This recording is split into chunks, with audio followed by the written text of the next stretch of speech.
Welcome back, everyone. Today, we're diving into a topic that's not just relevant, but absolutely crucial in our rapidly changing world, the U.S. China research partnership.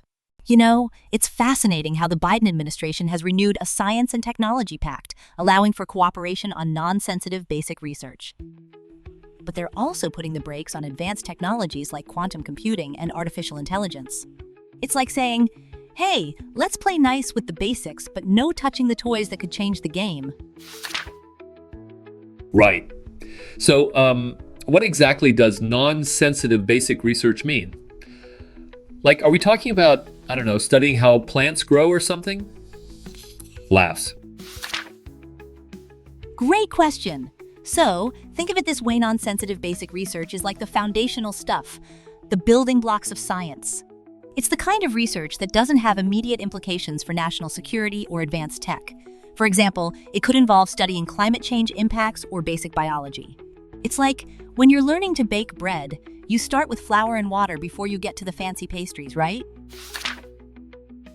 Oh, wow. That's a really good analogy. So, what happens when they start restricting the advanced technologies?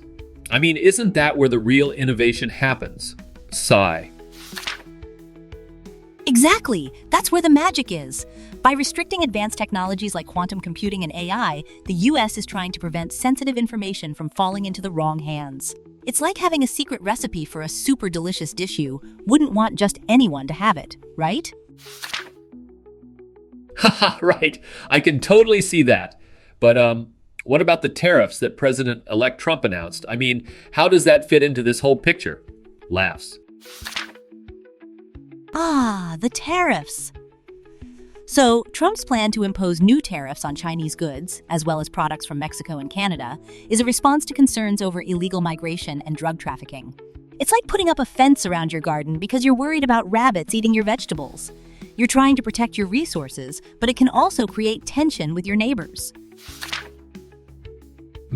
That's an interesting way to put it.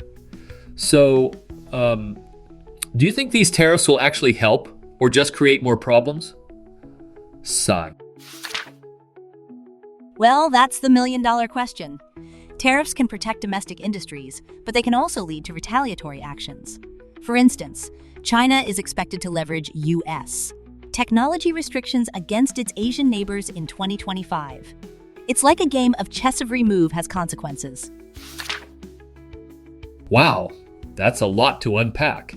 So, are we talking about corporate giants in Japan and South Korea being affected too? Laughs. Yes.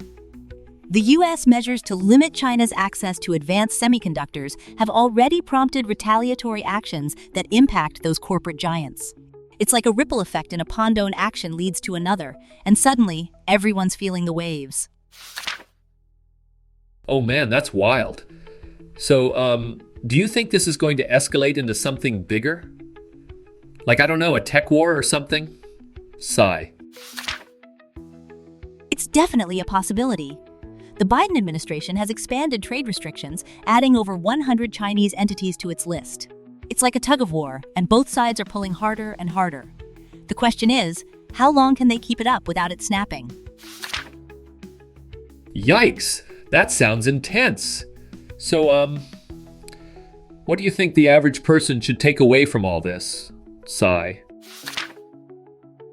Well, I think it's important to stay informed and understand how these global dynamics affect us locally. It's like being part of a community garden. You need to know what's happening around you to grow the best vegetables. I love that. So, what's next for this partnership? Are there any signs of hope? Laughs. There's always hope. As long as there's dialogue and cooperation on basic research, there's potential for progress. It's like planting seeds. You never know which ones will bloom into something beautiful. Wow, that's a great way to end this. Thanks for breaking it down for us. Sigh.